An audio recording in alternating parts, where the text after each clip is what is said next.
We're all set. Welcome, everyone. We're so happy you could come to this year's lecture in criticism. I'm Juliette Floyd, the current director of the BU Center for the Humanities. Can everyone hear me now? And we have sponsored this very prestigious set of lectures for over 40 years. It's a wonderful thing to be able to continue and revitalize this tradition with our lecture today. And just to name a few people from the who's who of the American cultural scene who have given lectures in criticism, and this is only a small subset: Carol Jacobs, Richard Gilman, Rebecca West, William Gass, Toril Moy, Sharon Cameron, Slavoj Zizek, Martha Nussbaum, W.J.T. Mitchell, Malcolm Bradbury, Gayatri Spivak, Stanley Cavell, and Tia Miles. So that's a pretty impressive group, and I could go on from there. So one of my points, I guess, today is that the humanities matter, especially when people are insisting that they don't, especially then, as a matter of fact. And our critics, this is a lecture in criticism, which doesn't mean necessarily only being negative, but it means being accomplished in your response to something. And I think mastering those responses, and our speaker today is a master of response, is very important. Nonsense is a growth field, and we need to know how to respond to that appropriately. So we have 2 lectures in criticism each year, and as of recent years, we've decided to have one in-house Boston University faculty member speak, and then have an external speaker speak in the spring. So on March 20th next year, we're going to be hosting Chika Okeke-Agulu, who's a professor at Princeton, an artist, critic, and art historian of indigenous, modern, and contemporary African and African diasporic art and art theory. Like our speaker today, he has Nigerian origins, so you might put that in your calendar and keep an eye on our website for that. But this afternoon, I'm very pleased to welcome our distinguished colleague, Professor Louis Chude-Sokei, Georgia and Joyce Wine Chair at Boston University, Professor of English, and Director of the African American and Black Diasporic Studies Program. Louis is a remarkable critic, memoirist, theorist, intellectual, creative artist of global renown, and I think his work is of increasing cultural importance.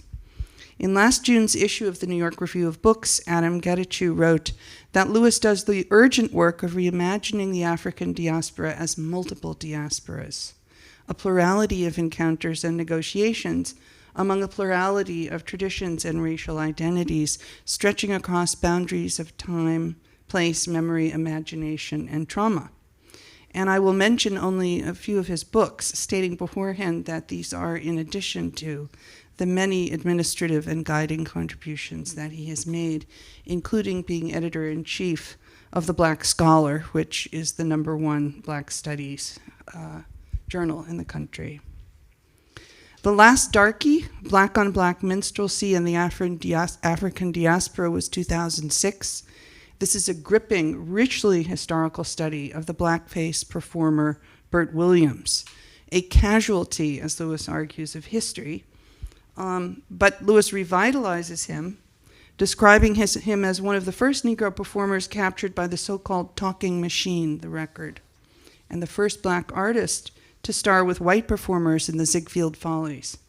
The specific complexities of his appropriation via blackface minstrelsy and stardom left its imprint, according to the argument of the book, on Al Jolson, Eddie Cantor, W.C. Fields, and authorized the work of Booker T. Washington, Paul Laurence Dunbar, Claude McKay, and Louis Armstrong. So you can see the sweep of interest in his work from the beginning. The Sound of Culture, Diaspora and Black Techno-Poetics in 2016 highlights the importance of the interaction between Blacks and technology through a breathtakingly broad study of music and sonic expression, exploring tales of the racial uncanny in minstrels and as machines, the myth of the black robot, race in Victorian science fiction, Melville's Man Machine, Samuel Butler's Mechanical Souls in Erewhon, creolization and technopoetics in cyberpunk and AI, Caribbean pre-posthumanism in Sylvia Wynter. And it's all just a remarkable and disciplined and rigorous discussion of all these things. So a theme of his work then became cybernetic, sampling, remixing, reworking with technology, fighting back and resisting expected uses of technology, and finding new and creative ways of using them.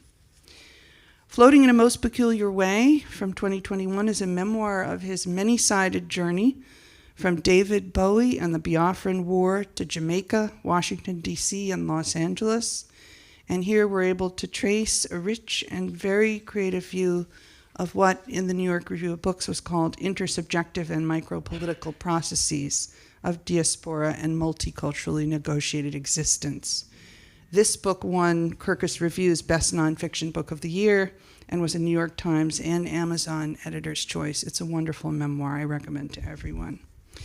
Never one for sitting on his laurels, Louis has in recent years continued exploring things artistically, critically, cooperative, and globally, collaborating on sound installations and sonic experiments at the Venice Biennale, the former Nazi Party rally grounds in Nuremberg, Germany, and his album Anarchic Artificial Intelligence is the work of a Berlin collective of artists, musicians, and computer programmers who synthesized his voice using an AI system.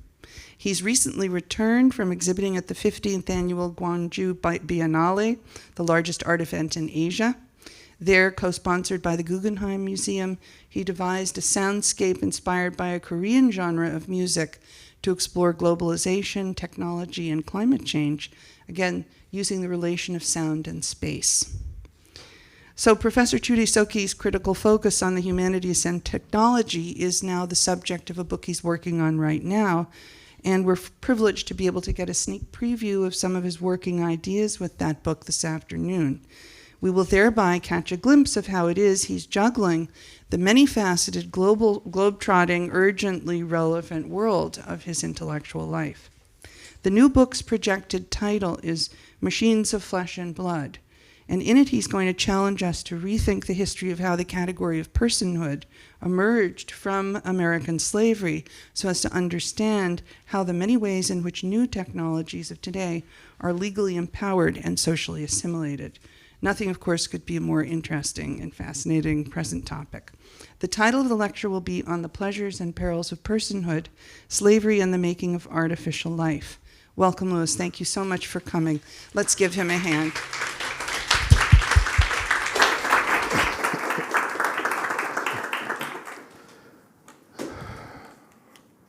Thank you, Juliet. And thank you folks for showing up. I'm sure you'll understand that I did not expect to do this lecture in the aftermath of an apocalypse. But I'd like to thank Juliet for the invitation, one that I accepted because it came from Juliet, but also because she affirmed that this would be a good venue to share work in progress. And despite the apocalypse we face, our work must continue. To paraphrase the great Samuel Delany and the legendary Sun Ra, for a lot of us, it's kind of always after the apocalypse. So know up front that you're going to be hearing from the second chapter of the book, Machines of Flesh and Blood, Slavery and the Making of Artificial Life, which is to be published in 2026, Viking Random House. But what you should also prepare for is that this being work in progress, you're going to be deeply disappointed, right? There will be no resolutions. There'll be no completion, just a snapshot of this moment of construction. I intend for that to be a way to share my process, which I've learned is in part what this particular lecture series invites. And by process, I mean not just in terms of the book, but where I'm at now as a writer and a scholar who is speaking back to my evolution and to my own evolution, but also across to the work of other scholars of color in a moment shaped and indeed crippled by a so-called racial reckoning that has served to empower certain reductionist tendencies in American thinking. Much of the apocalypse we face is, in fact, a response to that so-called reckoning, right? For example, to keep it to technology, and by the way, this is just up because it's cool. It was rejected as a cover for a book I published in Germany earlier this year. And every time I do a talk on race and technology, I try to get it up because it's just so fascinating. I could talk about who it is and what it is later on, right? Much of this apocalypse, as I said, is in fact a response to that so-called racial reckoning. In the context of technology, much of the emergent work on race and technology seems to be less about technology than about what I would consider simplistic anti-racisms and performative social justice. This work says very little about the vast implications of technology and race, implications at work in our ongoing apocalypse. These implications are visible when some of our ideological blinkers are at least disciplined. That discipline has become characteristic of my work right now as a scholar and writer and artist, work that ruthlessly avoids the cliches and gestures that I depended on early in my career, but have been running from ever since I got tenure. This presentation comes from a fairly long chapter, so get comfortable. I've arranged it into 3 parts. I've stripped it of its more Baroque speculations, what we call theorizing. I've cut away a lot of the references to the previous chapter and edited down a lot of the weightier historical material. Tonight I'm going to focus on what holds it all together and what I'm trying to get really good at. Something that has become much more important to me in the wake of the memoir I published in 2021, and that thing is narrative. Right? I didn't realize how writing a work of literary nonfiction could liberate one's scholarship and critical skills, particularly when trying to communicate outside of your, what Edward Said used to call, interpretive community. Yeah. So buckle up. Part 1. Of course, to be a person need not require you to be a human being, or vice versa. Slavery taught us that. It taught us that though person, human, and thing could share the same likeness or body, each category could function independently of each other. The United States Constitution may have initially refused to mention that dehumanizing institution directly, and was virtuosic in its ability to institutionalize it without ever using the term slave. Yet its authors found time to acknowledge that there were entities among us that were neither fully human or whole person, at least legally speaking. Africans were always less than, but sometimes more. Creatures of the in-between, vacillating between human and animal. But the African was also a labor-saving device, a prosthetic extension of white will. As such, the African was likened to and thought of as a self-operating machine, whose agency needed limiting and whose autonomy required policing. This is why in the era of chattel slavery, the African became appended to a quite long prehistory of artificial life. This was more than metaphor. The Negro-machine parallel was social, if not legal, fact. Black automatons were referred to as other persons in one section of the Constitution, as the nation's founders bent over backward to avoid offending slave states. It didn't help that in another section, blacks were described as mere portions of a person. This latter is the section that features the infamous 3/5 compromise. Though repealed by the 14th Amendment in 1868, this compromise is still remembered as the founding moment of America's legal partitioning of black humanity. But humanity was never the question in the Constitution. Personhood, the capacity to hold rights and perform legal obligations like voting, most definitely was. Much less melodramatic than it has become in our rhetoric and memory, the fragmenting of the enslaved was a more mundane affair. Taxes were apportioned based on total population. The more bodies, the more taxes. Black bodies were also percentages for overall political representation. The more bodies, the more representatives. For the North, blacks could not vote and so should not be counted as full members of the population. If they were counted as full persons, their number could tip the scales. Free states could pay less taxes, and a slave state with more blacks could claim more political power, since it would qualify for greater representation. This was the ground of the compromise, taxes and political power. Even so, the partitioning of Africans into less or other than human preceded that infamous fraction and the economic and political expediencies it served. That is why it remains a convenient historical marker. not because it signifies a determination of blackness as quantifiable in relationship to humanness, i.e. whiteness, but because it marks a significant moment in America's ongoing engagement in the question of black personhood in advance of the Civil War. This reduction of status would in fact fuel the nation's violent partition.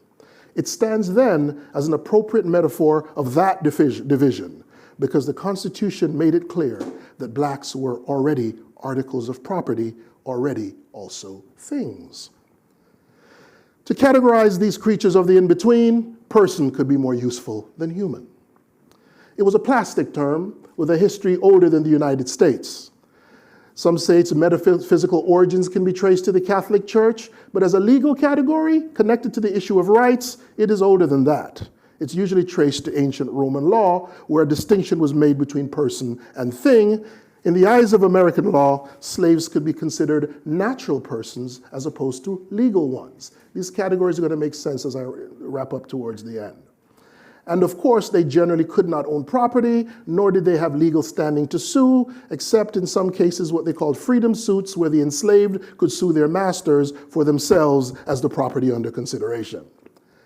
But this duality, in which blacks were simultaneously things and persons, generated a troubling ambiguity for slave owners. In plantation America, the ambiguity didn't guarantee protection from legal liabilities if, say, your thing destroyed somebody else's things. And to consider them fully responsible, of course, would require legal status, or else damages could revert to the owner.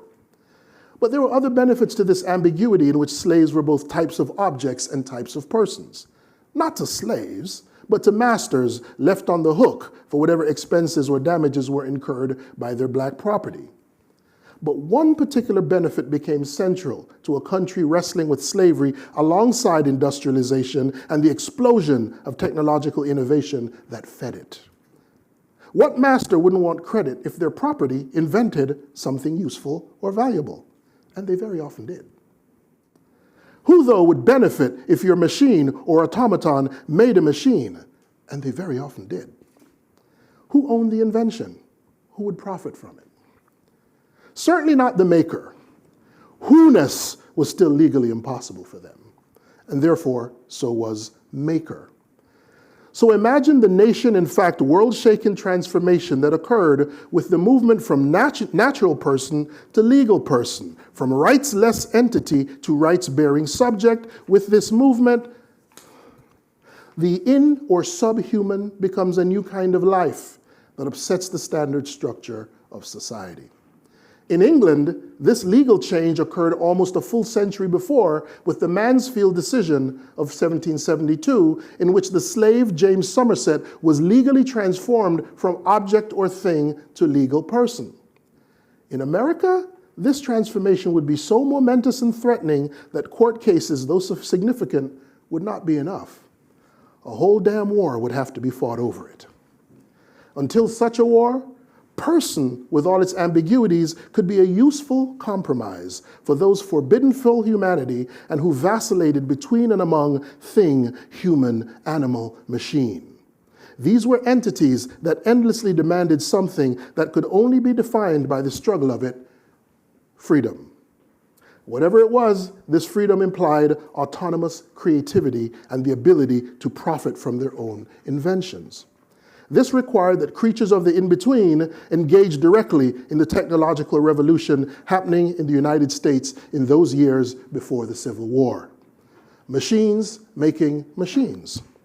Black machines adding value to a country that had always taken credit and spoils in exchange for the benefits of their accursed in-betweenness. Because of the 13th, 14th, and 15th Amendments, personhood and its privileges would expand in the decades before the Reconstruction. Because of the needs of a country roiling with a seemingly endless flow of new identities and new inventions, they would continue to expand beyond that. Indeed, we remain in its slipstream as it has shaped the very foundation of our laws and social practices. This includes civil rights, interracial marriage, the rights of sexual minorities, the question of abortion, and the deeply problematic assertion of fetal personhood that's happening right now, right? straight through to the attempt to protect an imperiled environment via environmental or juridic personhood, or something I'll return to later, the European Parliament's assertion of an electronic personhood, a legal category to protect algorithms and autonomous robots.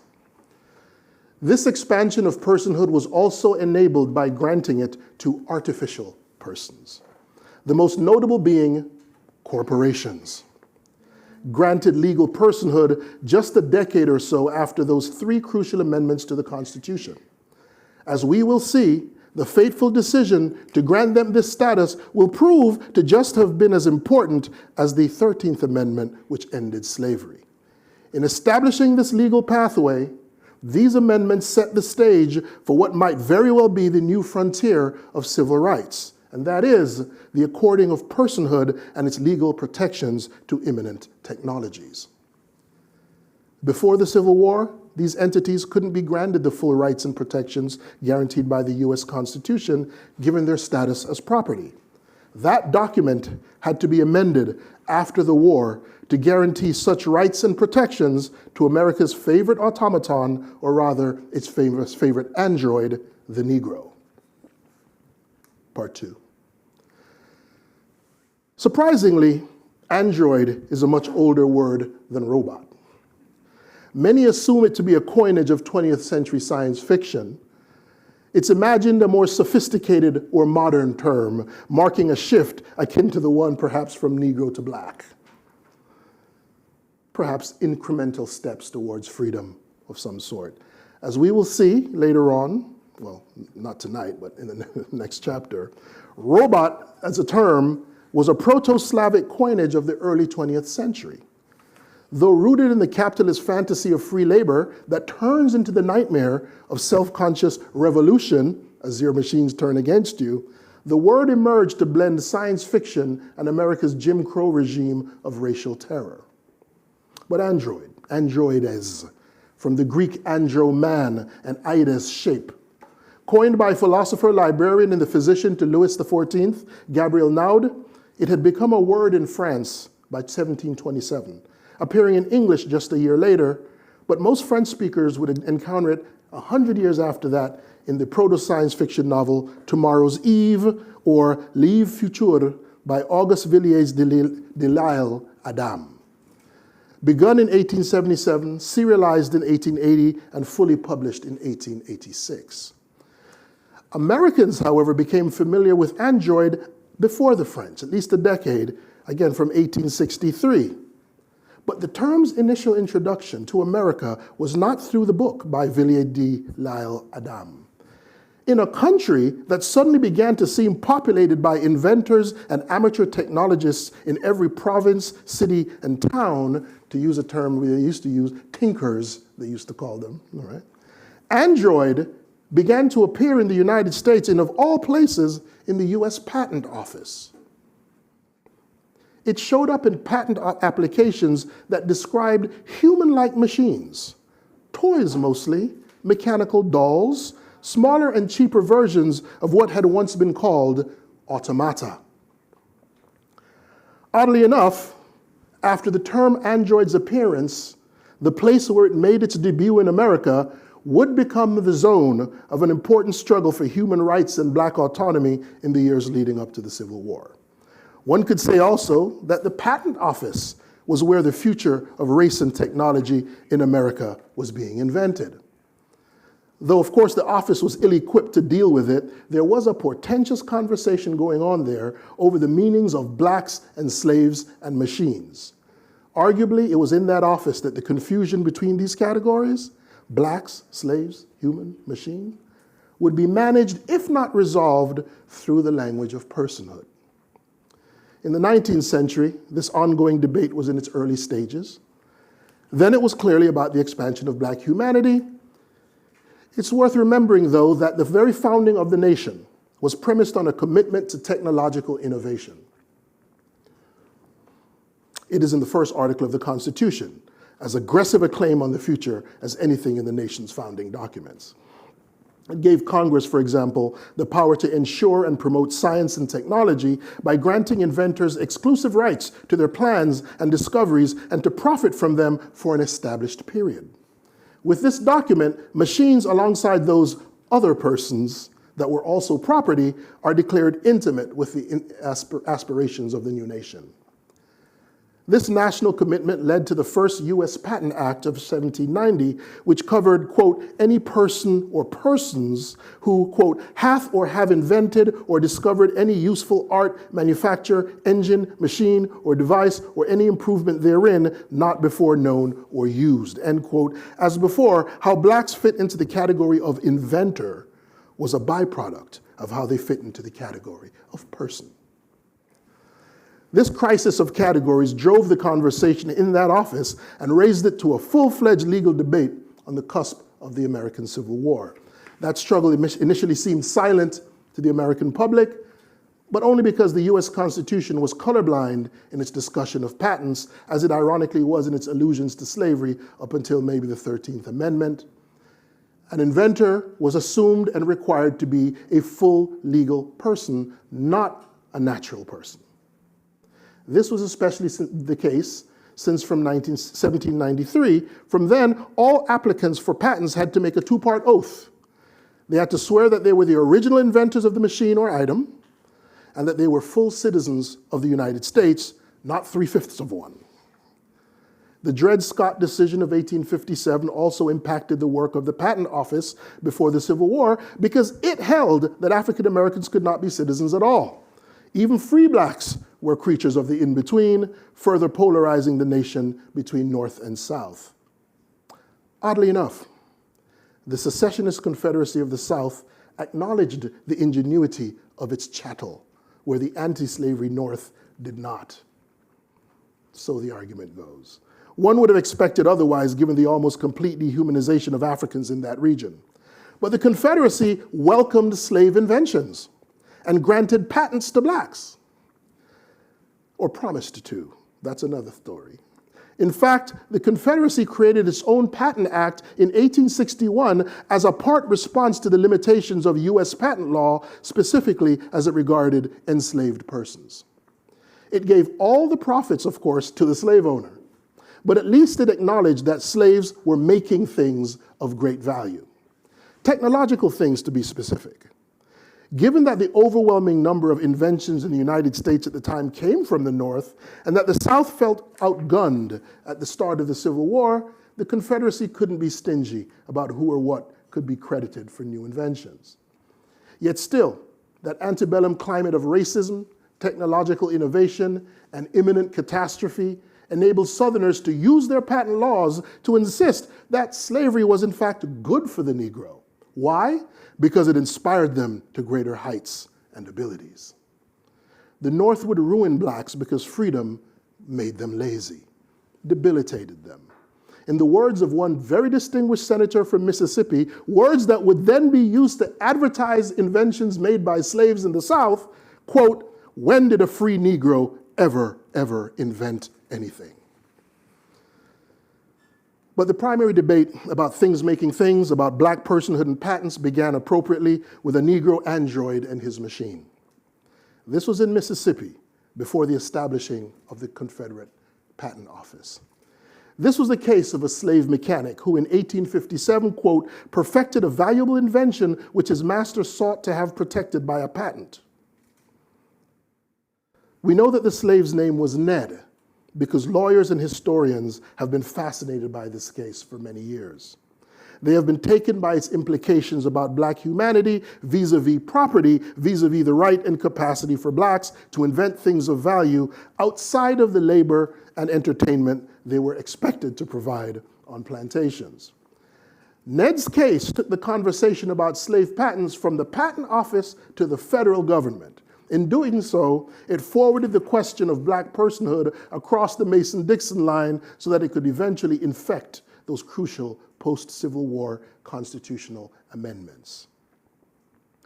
Ned's owner was J.E. Stewart, a well-known and established planter and lawyer. Despite official rejections and denials to the patent application, Stewart refused to let it go. His zeal had far more to it than the desire to have its profits given to Ned or to himself. It's remarkable that the case went as far as it did, because before the Confederate patent system, many enslaved inventors in the South had their patents just refused or ignored, as you would imagine. That is, even those who even knew that you needed a patent, right? Or could afford the cost of legal representation, or risk the discrimination and violence that could come from even that as a form of public assertion. And the likelihood that owners claimed and or stole outright many of those inventions is why we still hear to this day rumors that crucial machines were actually invented by slaves. For example, Eli Whitney's famous cotton gin is still rumored to have been invented by a slave named Sam. Evidence suggests that it was in fact this, quote unquote, they called it this embarrassing situation of the slave applying for a patent, of who did what and who did when. It caused Confederate President Jefferson Davis, he's the one who then created the Confederate Patent Office in the first place, right? But there was a personal motive to this. Around the very same time that Stuart's attempted to secure a patent, about the same time that Stuart applied for Ned's patents, for Ned's invention, Davis himself had attempted to secure a patent for an invention by Benjamin Thornton Montgomery, who was at the time the property of his older brother, Joseph. Davis was still a senator from Mississippi at this time. Montgomery's invention was a remarkably sophisticated lightweight propeller, but the attempt there failed. Davis could not get a patent. Why? Well, then they tried again. The Davis brothers then resubmitted it in their own name, saying that, well, we created it. This failed. Why? Because they had already made clear that they didn't invent it, that it came from Benjamin Thornton Montgomery. So they got stuck in this. So this, which is of course then why Davis would then, well, we need our own patent office, right? Despite not receiving a patent, Montgomery's invention was widely praised and widely used. Montgomery attempted to patent it himself after achieving his freedom, but that was also rejected, though we don't know why, right? Regardless, the slave, Benjamin Thornton Montgomery, would become wealthy based on this and other machines he invented. His success was such that he was able to purchase the Davis farm after the Civil War. He then became the first African-American elected official in the county, and in 1867 elected Justice of the Peace. It's no surprise that many of the machines created by slaves were invented to simplify or make easier the brutal work of agriculture that was their lot in the agricultural South, in the American South. Eli Whitney's, or Sam's, revolutionary machine had been patented in 1794, validated in 1807, but we also know that Hezekiah, a slave from Alabama, created a machine for the cleaning of cotton in 1825. Ned's invention was also a tremendous labor-saving innovation in the farming of cotton. It basically yoked multiple plows together, allowing one person with 2 horses to do the work of multiple workers and multiple horses. Now, to his credit, Stuart never claimed Ned's invention in the way that the Davis brothers and so many others did, often successfully. But that doesn't mean he didn't profit from it, right? After Ned disappears from the historical record and until after the end of the Civil War, Stuart was out there marketing the item as Ned's double cotton scraper. But Ned's invention was concrete, mechanical evidence that slavery was good for the Negro, a point that Stuart would belabor in the press and in all of his letters. Slavery was not an archaic institution in some backwards region of the United States. It was good for a modernizing technological society like the one the South was desperate to see itself as. It was his commitment to the South as this kind of region with a particular understanding of Negroes that caused Stuart to hesitate in applying to the U.S. Patent Office in the first place. Why? It was a Yankee institution. So he reached out to fellow sons of the soil, fellow Mississippians Jacob Thompson, Secretary of the Interior, and Senator John A. Quitman. Secretary Thompson, however, forwarded the application to the Attorney General, who withheld his opinion until there was a formal application through the U.S. Patent Office. Not quite defeated, Stewart promptly prepared the application, but it was rejected by the Commissioner of Patents. Neither Stewart nor Ned qualified for a patent. Stewart because he admitted that he was not the inventor, and Ned because he couldn't take the required oath. Only citizens could take the oath, and as a slave, Ned was not a citizen. Even an affidavit signed by Stewart did not suffice. Because the commissioner's response rejecting it came on November 24th of 1857, it's really hard to imagine that the Dred Scott decision had no impact on the application. That decision had been rendered only 6 months before. Recall that due to it, African Americans could not be citizens of the country. No citizenship, no voting, no patents. Right? Very controversial decision, pushing us closer to the Civil War. Dred Scott may seem to have decimated the possibility of black legal personhood in the United States, but it was just the most public sign of that grand debate about blacks being had between the North and South that would lead to war. Don't forget, this debate was being had in the U.S. Patent Office, so much that the U.S. Patent Office suffered its own partitioning into a Union and a Confederate office. Remember also that this latter secession was led by the very same person who would lead the Confederacy, Jefferson Davis. It's not too much to claim that the struggle in the Patent Office predicted or enabled the U.S. Civil War. Oscar J.E. Stewart may have been racist, but the denial of a patent to his slave was a personal affront. It was, he argued, a form of discrimination. Not against Ned, but against him. Right? As the owner of a talented and invented Negro who created a machine that was already making news among planters and plantation owners and in the press. These letters that he wrote, and he wrote a lot of them, never lost sight of the fact that the debate was in fact about technology, about blacks and technology, and about blacks as technology. This latter point could not be made more stronger than in one particularly angry letter written to the Commissioner of Patents. Despite being a son of the soil, a, quote, Mississippian and Southern man, the commissioner dared suggest that Stewart, as a lawyer, should have already known the law. Slaves can't get, this is before the office, you can't get a patent. Quote, I never was such an unmitigated fool, which is the implication of the commissioner, as to imagine that a slave could obtain a patent for a useful invention when under the law.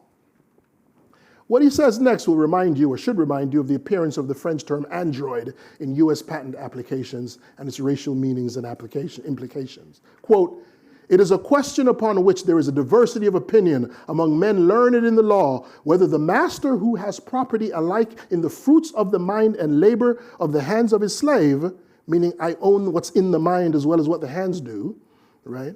Whose automaton in legal contemplation he is. And he goes on to basically argue, he's a machine. And I should benefit from that. The argument is that the master should own the body and physical labor of a slave, as well as the products of its mental labor is notable, but the word automaton really stands out here for me, right? It clarifies and emphasizes what was already accepted in the mind and the culture. The Negro was already a type of machine and should be judged as such, certainly in the eyes of the law. The final judgment came from the Attorney General on June 10th, 1858. It was rejected. Undeterred, Stewart took it to Congress. He argued that amendments must be made to the patent laws because in slave states, blacks were, quote, the best fed, best clothed, and kindly treated mass of laborers on the face of the globe. This treatment was responsible for, quote, gradually effacing from their primordial organization that mental stupidity and sloth in action stamped originally upon the nature of their aboriginal forefathers in their native wilds in Africa by the enervating influence of a tropical climate. He wrote a lot of letters, I told you. Thousands of consecutive years of sensuality, ignorance, barbarism, and abuse of freedom, and there is now a prospect that under the philanthropic restraints and applicances of the benign institution of slavery as organized among us, that the slaves, by uniting a higher degree of intelligence and skill, will render their senses of greater value to their owners. Congress never wrote him back. But of course, the letters and the conversation was in the press, even mocked and lampooned all over. Part 3.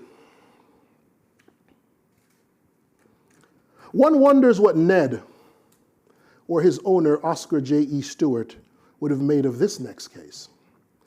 This one is one in which another slave was rejected for 2 potentially lucrative patents by the United States Patent and Trade Office.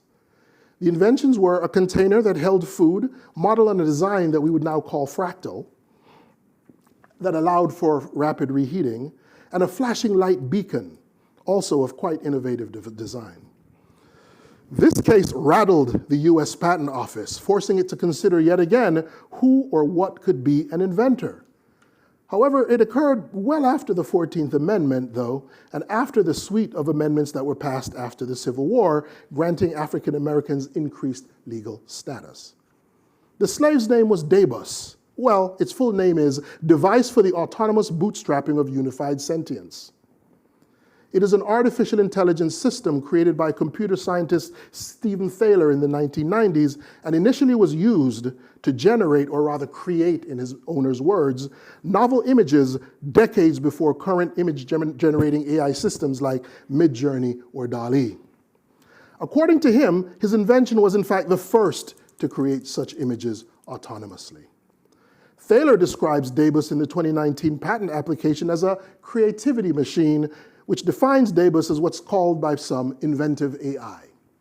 This kind of technology exceeds traditional definitions of technology because it is more than a mere tool that aids or is guided by human endeavor. Humans are out of the equation. Right? Now, for those who may question calling Debus a slave, that is a mere quibble given this narrative so far. But to specify this particular relationship, this android may not have been human, but was explicitly not free, according to the deliberate restrictions of its designer. The patent application refers to Debus as property, and the case being pressed by Thaler is in favor of his property's ability to create independently. Again, Debus should be free to create, but Debus is decidedly not free.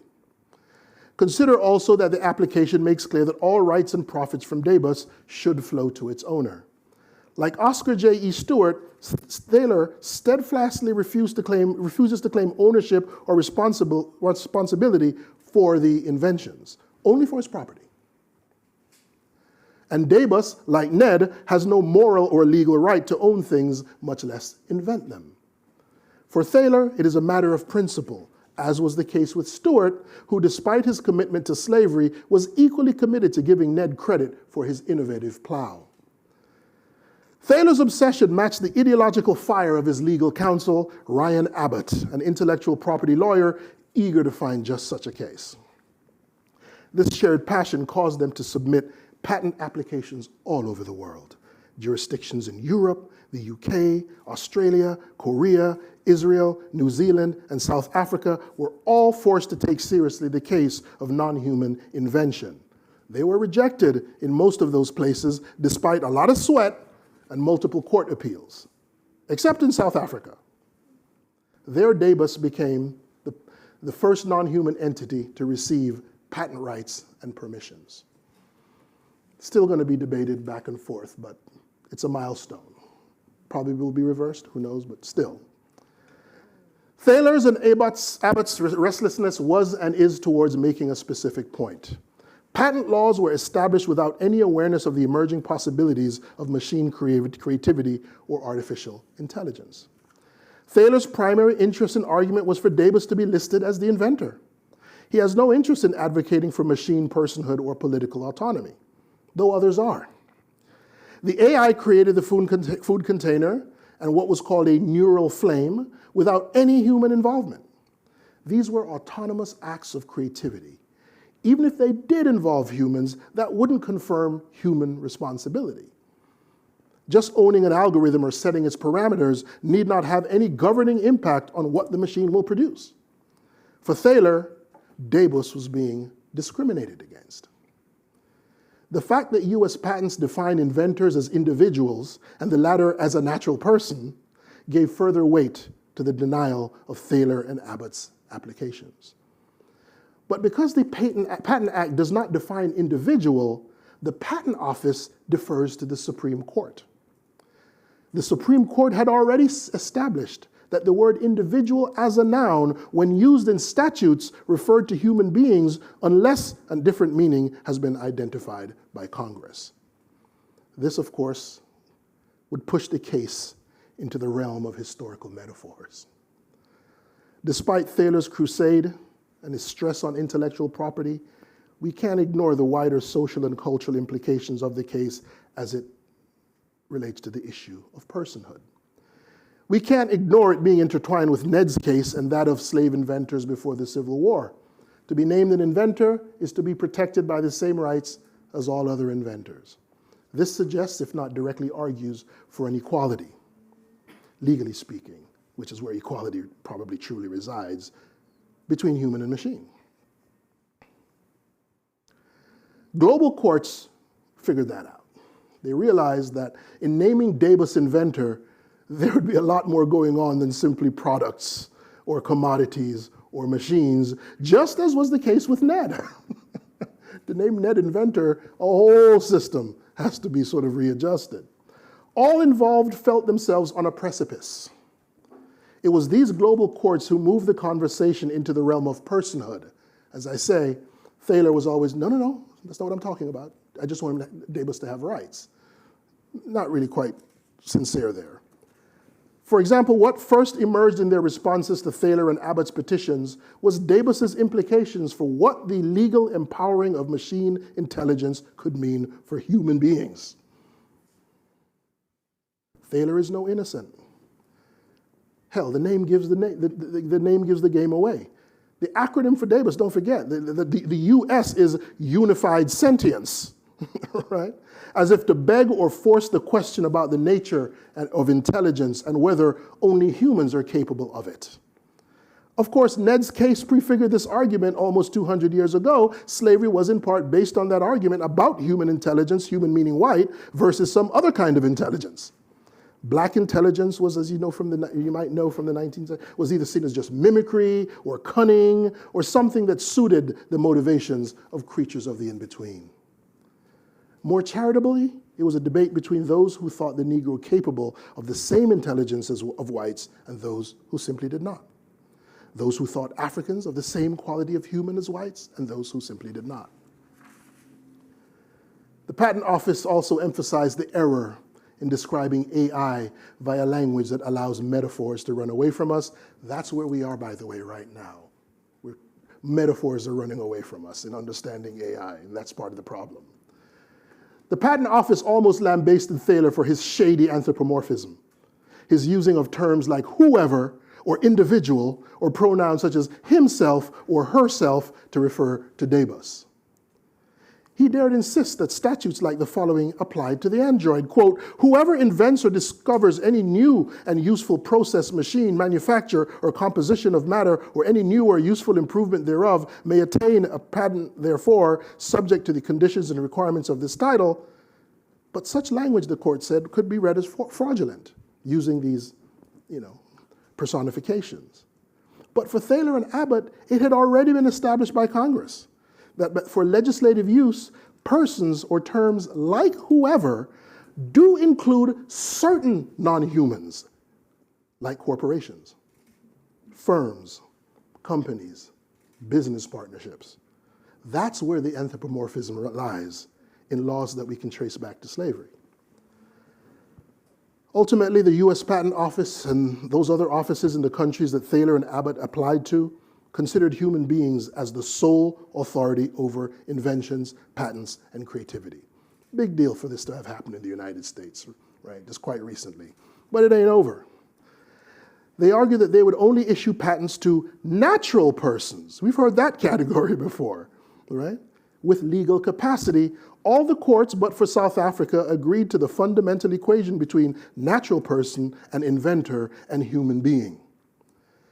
So the primary difference between Davis's case and Ned's is that the category of personhood had changed in the centuries between them. Remember, Stewart was denied because Ned may have been a natural person, but was not a legal one. Davis was denied because it was not a natural person.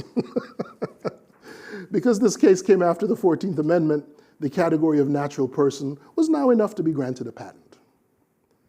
Natural person is now imbued with rights and protections it did not have for Ned. The Constitution expanded that category in its attempt to transform blacks from part things to full persons. So the question for this book really is this: how far can legal categories expand? How will the law assimilate a range of non-human others, some biological and some not? It's actually quite easy to imagine this possibility. We don't need science fiction for this. Legal personhood has already been granted to non-human entities in various parts of the world to protect them from the degradation and depredation caused by human beings. Specific animals in India have gotten legal personhood. Throughout Latin America, the Ganges River, parts of it has gotten legal personhood. Other ecosystems have been accorded such protection, as has the Amazon rainforest and a river system in New Zealand. Other cases are pending. But in America, we only need to look back at the history of blacks and their flickering legal status to study how those and other unpredictable possibilities were enabled by their freedom. Here's the most notable example. I've mentioned it a few times. So-called collective entities like corporations cannot be named as inventors, but they can own and hold patents. They are the only non-human entities allowed to do so in America. Why? Well, this is because corporations are legal persons, protected by the rights and protections afforded natural persons. Now, how a non-human entity like a corporation became a legal person in the first place is what I explore next in the book, because it is rooted in that expansion of the human rights enabled by the 14th Amendment. It's certainly behind the European Parliament's 2016 proposal for a notion of electronic personhood for AI and autonomous robots. So in conclusion tonight, I'll just say this. Thaler and Abbott, like so many abolitionists, they may have lost the battle, but they may win the war. Thank you.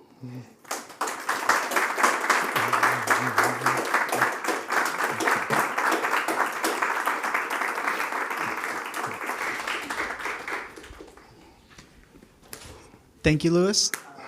Have time for some questions now. Can he unpack the picture now? Oh, sure. Yes.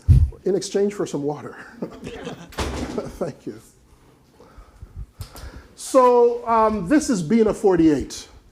Breakthrough in Neural Architecture 48. And it's constantly being redone and reimagined.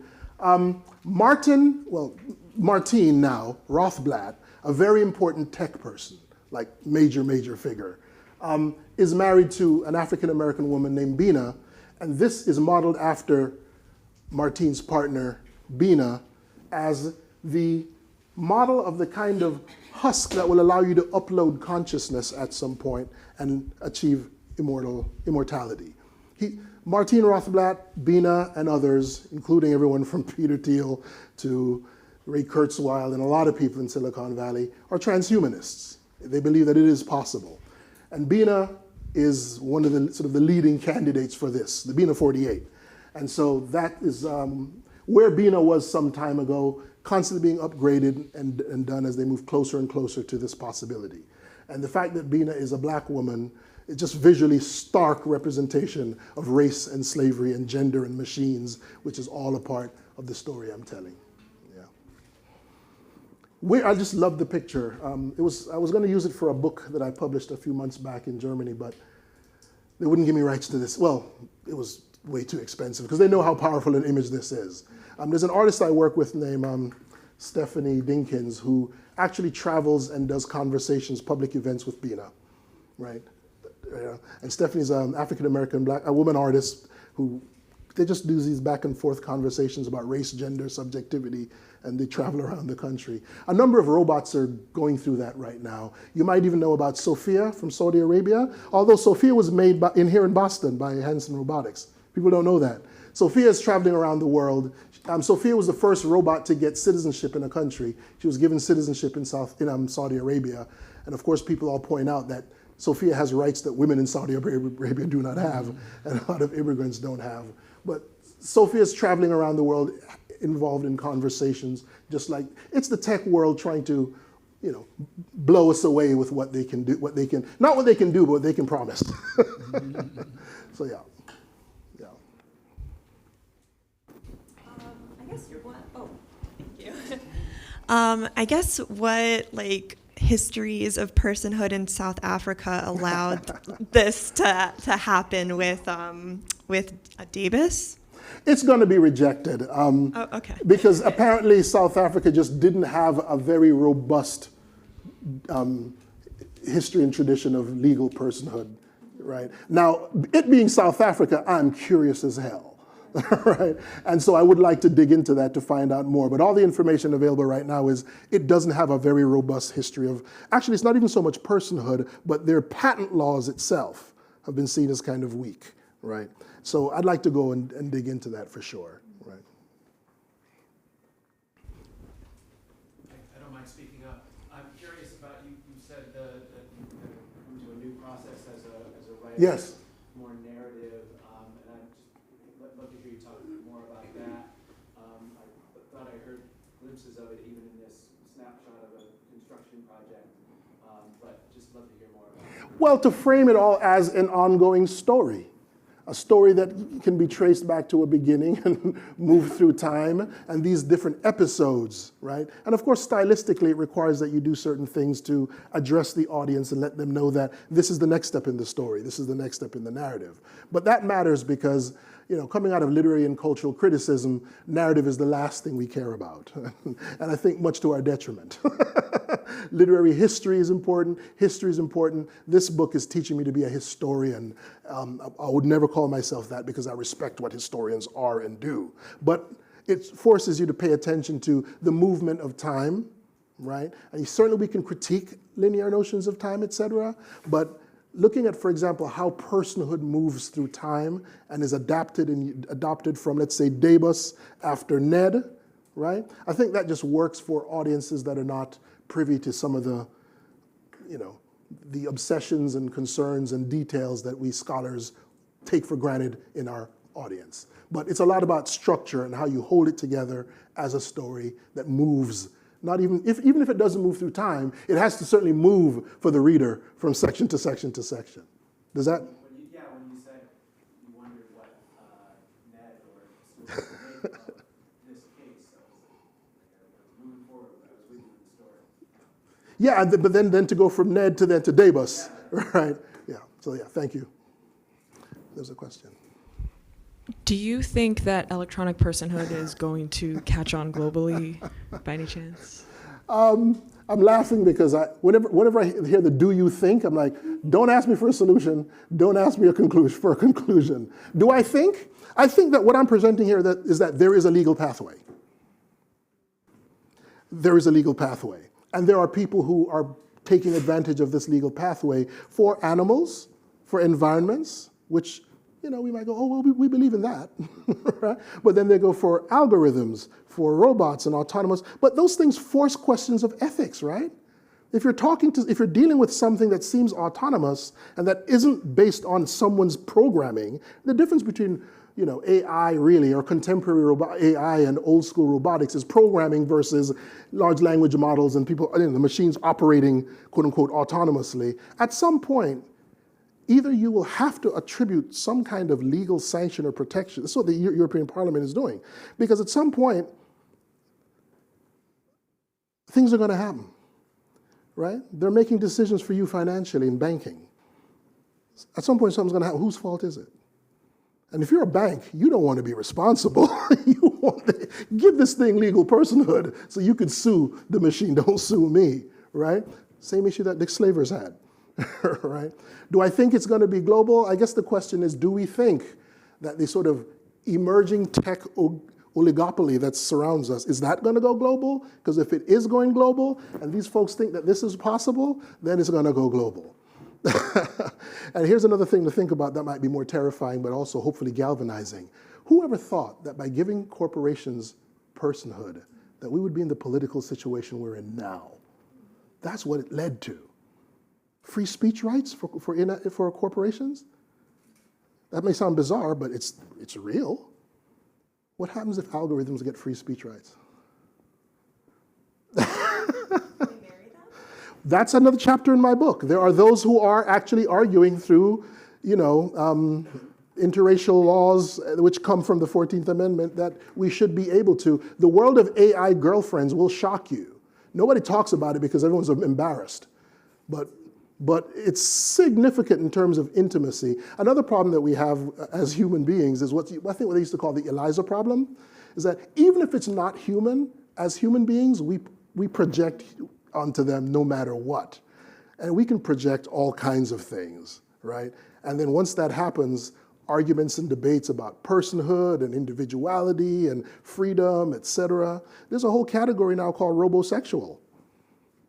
I didn't make that up, and it's not science fiction. You know the term exists. Yeah, they exist. I don't mean she knows in that way. There's a student I work with. We do technology, right? So yeah, people are arguing for things like that already. Absolutely. Hey, Joel. Hey, Louis, I've heard digisexual. Digisexual too. Okay. Yeah. Okay. Great. Yeah. Okay. So of course I saw so many parallels with like studies of techno-orientalism, Yeah.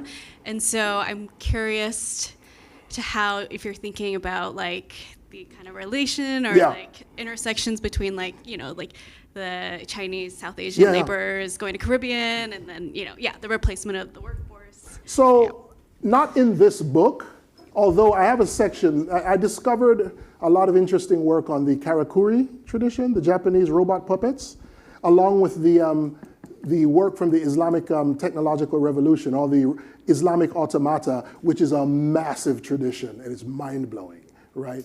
And there are those who argue that it's Islamic automata actually influenced the references to machines and robots in the ancient Greek world that we then gives us the automata tradition in Europe that then comes to the United States in the 19th century. These large self-operating machines, right? You do this and they play chess and you can play chess with them. These things go back to the Renaissance, right? Or the monk that walks around and prays and kisses the Bible. You know about automata? I have a whole chapter on the Turk. The Turk comes to America, and P.T. Barnum is very involved in the Turk, and the Turk is one of the ways that automata become introduced to America. And in fact, the emergence of Android in the patent office is largely because there are all these smaller versions that start popping up, and that's what people start calling those. But yeah, but not in this book, because one of the things, back to the narrative, that I'm trying to do for the first time as a writer, I'm writing a book that's just about the United States. I'm always writing about the Caribbean and Africa, the diaspora. This one holds together because this is the trajectory of personhood that I want to pursue. Although it ends with the European Parliament and personhood and BINA, it's still, the United States has established this pathway, right? However, the last book, Sound of Culture, my last chapter, is about the comparisons between Japanese robotics and American robotics, and some of the conversations that people have had falsely and authentically about the differences. We know, for example, for a lot of folks in the Japanese world of robotics, they think Americans are strange for being so afraid of machines, right? I argue in that book it was specifically because we racialized them. And we have for a long time, right? So when the machine and the robot rises up against the master, you know what we're thinking. Japan has a different tradition, right? But the Japanese roboticists always argue too that, well, y'all are Judeo-Christian. You guys are apocalyptic. They have a different spiritual Shintoism and other kinds of beliefs in seeing the non-human world as also animated with life and spirit. And so therefore robots and machines also are seen as potentially spirit-filled, life-filled, and that's not to be seen as threatening. That's a conversation that does happen and that needs to be had, because it's not just Japanese robotics or Chinese robotics. It's also, there are people talk about indigenous futurisms that talk about other indigenous traditions of inanimate matter and the more than human world, as a lot of critics are calling it now. So does that help a bit? But this book, it's definitely keeping to the United States for the first time. This is a bit of an in the weeds patent question because my I'm gonna mom's a fail patent you. attorney and from the Bay Area. But does like the PTAB board in the new institution where like patents can be overturned much quicker and much cheaper have any implications on this argument? That's why I say that they may win the war. Yes, because it happens. This is not over. It's a moving target, and it just keeps happening. That's why people like Abbott, and I don't think I talked about Stephen Wise.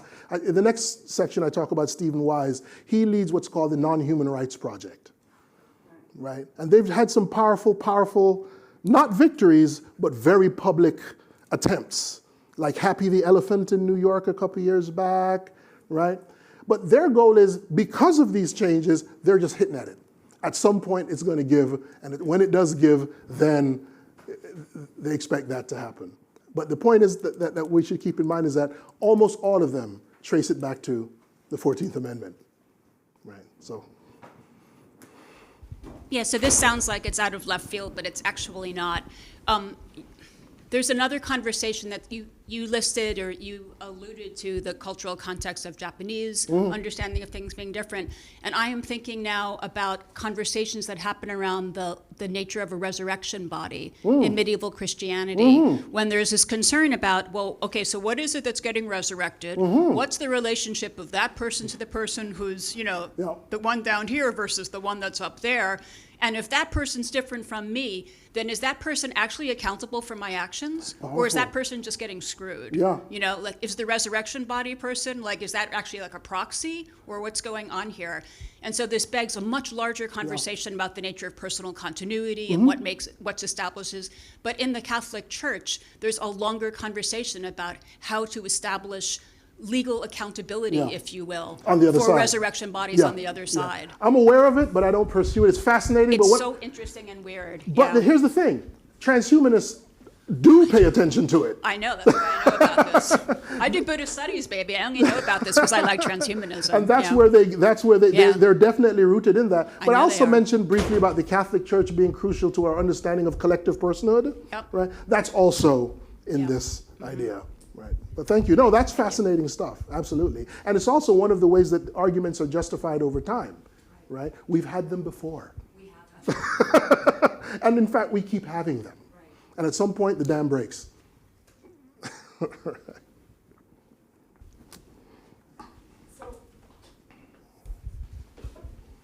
Did the United States invent the idea of racializing useful machines or machinizing useful quasi-people? I wouldn't say that, not at all. No. I'm thinking, I don't want to be like the Arabs invented everything, but... I was about to actually say that they talk about slaves and machines in the Arab Renaissance. So in the Arabian Nights, okay, if you take an American Arabian Nights film, like The Thief of Baghdad, the genie, who can magically do stuff, despite not being human, and can do stuff that's useful to you, is black. He's played by Rex Ingram or whatever in the American films. Yeah, but not Will in Smith, the early whatever. ones not the Douglas Fairbanks ones. Yes, it's a black person that's a genie. Yeah. So, but also in the Arabic. Also in the Arabic, those people, non-people, are described as black in the text. In the work, let's say the Brothers Bana Musa and the Book of Ingenious Devices and these compendiums of text from the Arabic technological Renaissance, they all refer to slaves as Negro and black. They do that in all of these texts. But of course, the understanding of Negro and black and slave are quite different from American chattel slavery in terms of the legal status and how slaves are treated. But yeah, I wouldn't say the Americans invented it at all.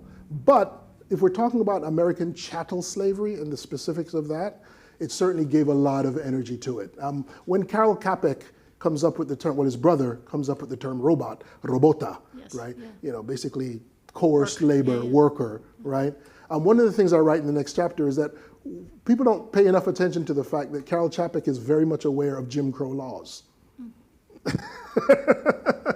Right? He's very much, and if you read the story, if you read R.U.R., as well as, what's the other one? The one about the lizards. Warts of the Newts, right? There's a lot more conversation there about lynching and do they have bigger penises and all of that stuff is in there. And it's like clear that Carol Capek is very aware of the American racializing of machines and robots, right? But I would certainly not say Americans invented it, but man, did they go wild. No, I was thinking the useful part from the Arabic might be the magic element. The Magic. The fact that they The mass fact of produce magic. at, Well- impossible rates. Well, this connects to your comment Like because I think ChatGPT. we can go back to ancient Rome and some of the old myths of these giant statues that have life, and there's golems. There's a lot of different histories of these different kinds of creatures that have different kinds of meanings. Absolutely. That's another reason why it's important for me to hold to a specific narrative, because the worldwide conversation about this is quite interesting. I've had people start talking to me about saying, well, I haven't thought about this before, but if you talk about, some of these West African mythologies, there are, rocks and trees that come to life, and you know what I mean? And I don't really know all of that stuff. However, I'm hoping that this inspires these broader conversations, indeed. Hi. Thinking about Bina 48 and also AI Did you know assistants. Bina before? Yeah. And also AI assistants like, Siri, Alexa, Cortana. I'm wondering how you see the mechanization of race or the racialization of machines as intersecting with the feminization of machines. And if you talk about that at all in any of your chapters, especially where women are often excluded from the category of inventor. It's a big part of the book. It's there. Again, trying to keep disciplined in terms of chapter to chapter. Like, my first chapter is about Joyce Heth, the black slave woman that P.T. Barnum compares to automata, the Turks specifically, right? And I have a whole section about not just P.T. Barnum, but Edgar Allan Poe. One of his first published pieces is about the Turk, right? And the language of the fear of machine autonomy in the context of slavery, right? But gender is very much a part of this. Not only Bina, the book is actually from Joyce Heth to Bina, right? And so that's what's going on as well. Yeah. Thank you. Right. But also the Villiers-Adam, the android, it's not just about creating this woman, this ideal woman, and of course, Fritz Lang's Metropolis, which I think has a lot to do with creating a certain notion of a woman robot vis-a-vis the empowered status of the modern woman. But at the end of Villiers-Adam's story, the same thing happens to the robot that happens to Joyce Heth. They get butchered. They get cut up into small pieces. P.T. Barnum does it and charges people 5 cents to come and watch them cut up Joyce Heth. And why did people come to watch them chop up this black woman slave? Because they spent years being told that it was a machine. And they came to find out, what was this machine? What was this woman? Right? So that history is a complicated and unpleasant one, certainly, too. Yeah.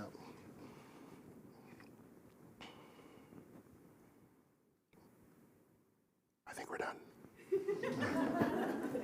Thank y'all. Thank you.